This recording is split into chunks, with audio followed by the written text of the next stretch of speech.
તો મહેસાણા તાલુકામાં આવેલ પરબધામ ખાતે દર વર્ષે અષાઢી બીજની ઉજવણી કરવામાં આવે છે। સંત દેવદાસ અમર દેવીદાસના નામથી ગુંજતા આ પંથકમાં અષાઢી બીજના દિવસે લાખો ભાવિકો ઉમટે છે। ત્યારે દિન દુખિયાની સેવા કરી અલખનો આનંદ જગાવનાર દેવીદાસ બાપુ અને અમરમાં એ અષાઢી બીજના દિવસે ચેતન સમાધિ લીધી હતી।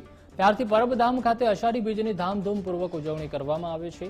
આજે પણ અહીંના કુંડનું પાણી ગ્રહણ કરે તો લોકોને રોગમાંથી મુક્તિ મળે છે તેવી માન્યતા રાખી આજે પણ ભાવિકો પાણી પીવે છે। અહીં 3 દિવસ મોટા યજ્ઞનું આયોજન કરવામાં આવે છે અને તેમાં જગત કલ્યાણ માટે લાખો આહુતિ આપવામાં આવે છે। સ્વયંભૂ મેળો સદીઓથી આ પરંપરા ચાલતી આવે છે। પરબધામની અંદર અષાઢી બીજનું મહત્વ માં અમરમાં અને દેવદાસ બાપુએ ચેતન સમાધિ લીધી ત્યારથી આ પર્વ સ્વયંભૂ ઉજવવામાં આવે છે। અહીંયા લાખોની મેદનીમાં 18 વર્ણના હરેક શ્રદ્ધાળુઓ ધર્મપ્રેમી જનતાઓ અહીંયા મેળામાં આવે છે।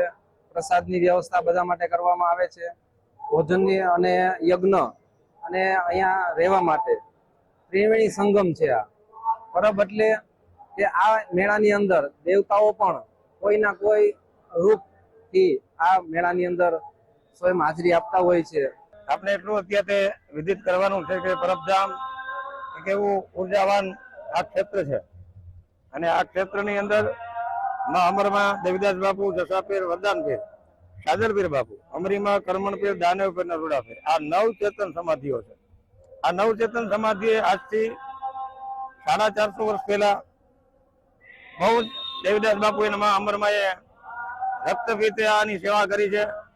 જે મહામારી એટલી બધી ભયંકર હતી એ લેપ્રેસી અને એનું ઔષધ એ હતું નહીં ત્યારે એમની ખૂબ સેવા કરી છે। સેવા કરીને આ પરબધામને એટલું બધું દિવ્ય અને ઉજળું બનાવ્યું છે કે આ જગતના દીન દુખિયાઓને ઉર્જાવાન બનાવ્યા છે। 30 વર્ષથી મારા મેરેજ થયા ત્યાર પછીથી હું આવું છું। અહીંયા અમને બહુ ખૂબ શ્રદ્ધા છે। બાપુ બધાને ખૂબ આદર પ્રેમથી આવકારે છે। આજના દિવસને અષાઢી બીજ અને અમાસથી અહીંયા મેળો ભરાય છે। અમાસ, પૈડું અને બીજથી 3 દિવસનો અહીંયા મેળો યોજાય છે। લાખો લોકો અહીંયા શ્રદ્ધાથી પ્રસાદી લે છે અને અહીંની માન્યતા છે કે અમરમાં અને દેવીદાસ બાપુ આંબાવાડીમાં આવીને આજે પ્રસાદ લે છે। અષાઢી બીજનો પર્વ આજથી 450-500 વર્ષથી પર્વ છે, પણ એ દેવીદાસ બાપુ અમરમાની તિથિ હતી। પહેલા તો તિથિમાંથી અટાણે મેળો થઈ ગયો, જબરજસ્ત મેળો થઈ ગયો।